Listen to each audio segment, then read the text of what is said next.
کبھی 10 منٹ عادت ہو جائے نا دعا مانگنے کی علیحدہ سے رات کو، حضور نے فرمایا جو فرض نماز کے بعد دعا مانگے اللہ اس کی قبول کر لیتا ہے۔ نبی پاک صلی اللہ تعالی علیہ وسلم نے فرمایا اللہ مسافر کی دعا قبول فرماتا ہے۔ حضور نے فرمایا اللہ مظلوم کی دعا قبول فرماتا ہے۔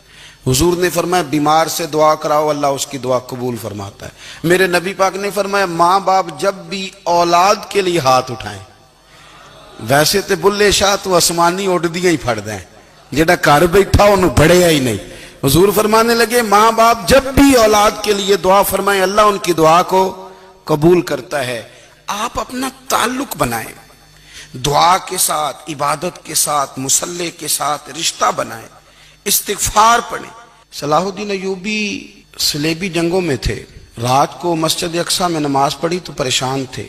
ایک بزرگ سے ملاقات ہوئی تو وہ کہنے لگے کہ آپ بڑے پریشان ہیں۔ کہنے لگے حضور پریشان اس لیے ہوں کہ پہلے ہی مسلمان کمزور ہے، اب میں نے سنا ہے دشمن کا ایک بحری بیڑا وہ جنگی سامان سے بھرا ہوا آ رہا ہے، تو اب ان کے پاس اور تلواریں اور نیزے آ جائیں گے، مسلمانوں کے پاس پہلے ہی وسائل کی کمی ہے، پریشان ہو کس طرح کر کے مقابلہ کریں گے۔ یہ بات کہتے ہی صلاح الدین ایوبی نے بزرگوں سے کہا حضور آپ بھی دعا کرنا، دعا کی بڑی طاقت ہے۔ میرے نبی پاک نے فرمایا دعا مومن کا ہتھیار ہے، دعا مومن کا۔ حضور نے فرمایا تقدیر کو سوائے دعا کے کوئی چیز نہیں بدل سکتی۔ دعا مومن کا ہتھیار ہے، یہ کافر کے پاس کوئی نہیں، یہ ہتھیار ہے مومن کا۔ اللہ کرے آپ کو سمجھ آئے، پھر سنیں، کئی بار کہہ چکا ہوں یہ ہتھیار ہے۔ کافر کے مقابلے میں جو تیرے پاس سب سے بڑا ہتھیار ہے وہ دعا ہے۔ دعائیں کرانی چھوڑ دی، کرنی چھوڑ دی، لینی چھوڑ دی۔ حضرت سیدنا انس بن مالک رضی اللہ تعالیٰ عنہ فرمایا کرتے تھے میں نے وہ رنگ دیکھا ہے جب حضور دعا مانگتے تھے اور حضور کی مقدس آنکھوں میں آنسو بھی ساتھ ہی بہا کرتے تھے، میں نے وہ انداز دیکھا ہے۔ تو صلاح الدین ایوبی بزرگ سے کہنے لگے آپ بھی دعا کیجئے، اور خود رونے لگے اور سر سجدے میں رکھ کے رونے لگے، اور عشاء سے لے کر فجر تک روئے، خوب روئے۔ صبح وہ بزرگ آئے تو صلاح الدین ایوبی کا خوبصورت اور ہنستا ہوا چہرہ دیکھا، کہنے لگے آپ بڑے خوش ہیں، رات تو میں نے بڑے روتے ہوئے دیکھا تھا۔ تو کہنے لگے حضور وہ جو بحری بیڑا آ رہا تھا نا وہ پانی میں ڈوب گیا ہے، اب وہ نہیں آ رہا، ابھی خبر آئی ہے تو میں بڑا خوش ہوں۔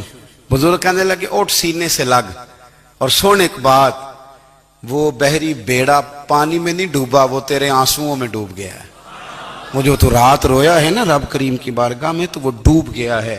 بھائی اپنا مصلی کا، عبادت کا، وظائف کا، اللہ کا سلسلہ اس کو مضبوط کرے، اپنی دعاؤں کے تعلق کو مضبوط کرے۔